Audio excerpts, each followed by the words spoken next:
Summer was coming to the Island of Sodor. I just suffered through my AP exam, was looking at a post-graduation job, and Seymour was planning his escape from Terrence's field as Thomas puffed along. One day, Thomas stopped at a signal near Terrence's field. "Hello," called Terrence. "How's life going since we last met?" "Another idiot stole a motorcycle and died," said Thomas. "Neville nearly fell off his bridge. Molly did fall off the bridge. A cruise ship put Nia, Rebecca, and Molly in their places. Twanky had war declared on them." "You're joking," interrupted Terrence. "This whole island's turned into a war zone. I'm astounded Seymour hasn't tried to escape from here." "Don't jinx it, you ass clowns," said Thomas's driver. "He might just come back." "Okay, Bob," said Thomas as the signal turned green. "Let's just get out of here." But Seymour, in fact, had help on the way from him. Lorry, too, was driving recklessly on the road near the railway line, pulling a fucking tar and fuel tanker, and some fuel he was carrying spilled onto the line. In addition, the chain between him and the tanker snapped and the tanker spilled out onto the line. "Oh shit!" yelled Thomas as he saw the pileup. "Brakes!" Bob slammed on the brakes, but it was too late. Thomas crashed into the pileup and came off the line, causing the fuel tanker to go flying into Seymour's scarecrow holder, which released him. "I'm free!" Seymour yelled as he escaped. "Look out, Sudreens and other pitiful morons! Here comes Seymour Futz!" "Seymour Futz?" asked Thomas. "Couldn't he have come up with something more original?" "I've heard the Futz part somewhere," said Bob as he went to call for help. "I can't put my finger on it, though." Seymour then ran up the line to Maithwaite, where he put his next scheme into action. "I need to assert my power over these useless hunks of metal in a more subtle way," he moaned as he chugged a bottle of vodka. "So I'll take some notes from the dad on South Park and hand out parking tickets to them, even if they've done jack shit." Since there was no handcar available, Seymour and Lorry 3 made an agreement to give tickets. Seymour set chase on Ulfstead, where he saw Percy parking some trucks on a siding before heading home. "Ticket for a hit parking these trucks where I plan to park my trucks and explosives," Seymour yelled. "If you had any plans of storing your weapons here, you would have done so already," snapped Percy. "Off or I'll park my wheel up your ass." Seymour was taken aback by Percy's sassiness and left quickly. But Percy wasn't the worst Seymour had to deal with. As Seymour entered Tidmouth Bay and parked next to the coal bunkers, he saw Dennis parked at a platform. "Ticket for being a lazy ass," said Seymour pretentiously. "I work mostly," said Dennis.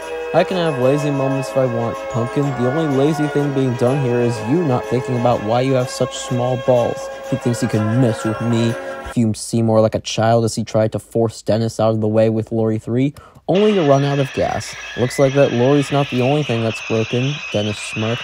Seymour seethed with rage as he called a taxi. The next morning at Knapford, all the engines were talking about Seymour. "He tried to give me a ticket for being different," said Stafford. "He says I can't carry a leading role." "I mean, he's not wrong," said Stanley. "You're merely a world-building character." "That's rich." "Why don't we stop these kinds of discussions about what kind of characters we are?" asked Murat calmly. "Sir Topham Hatt says we must all have our trains checked by police before we set off." "Except me," sniffed Gordon. "There's no way that low-hanging criminal is on my express. The guard would have beaten his shit off us already." And Gordon puffed away without being checked. "Take some shit and risks," he grunted.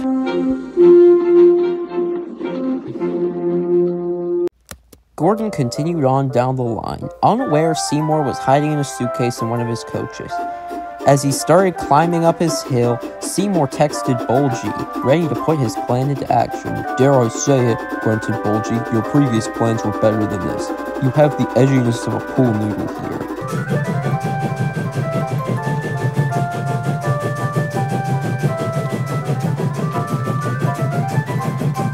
Before long, Gordon pulled into Marin's station.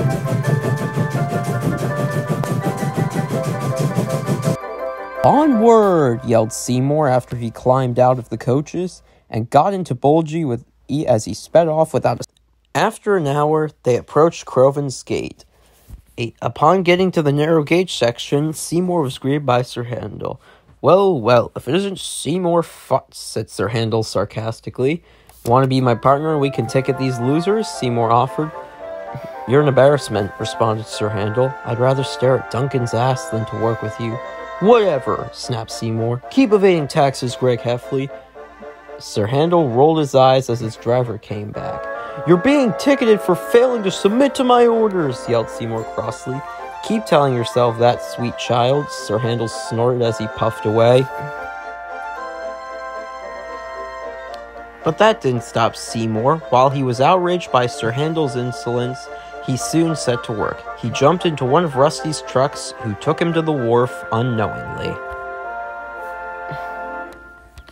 Before long, Rusty arrived at the wharf. He parked his trucks in the warehouse. Just then, Seymour got out. "Boo!" he yelled as he set off 3 grenades. Rusty raced out of the warehouse just in time as the grenades went off.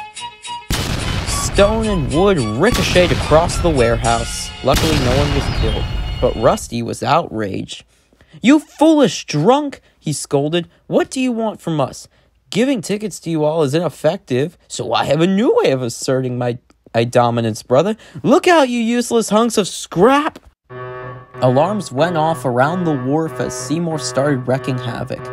Duncan had been tricked into shunting trucks of cocaine when he sniffed them.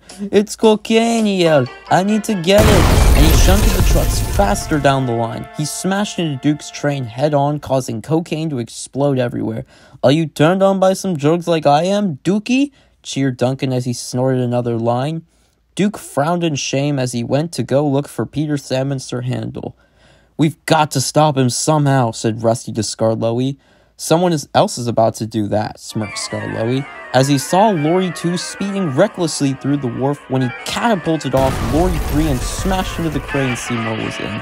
Seymour landed in a police boat where the police started arresting him.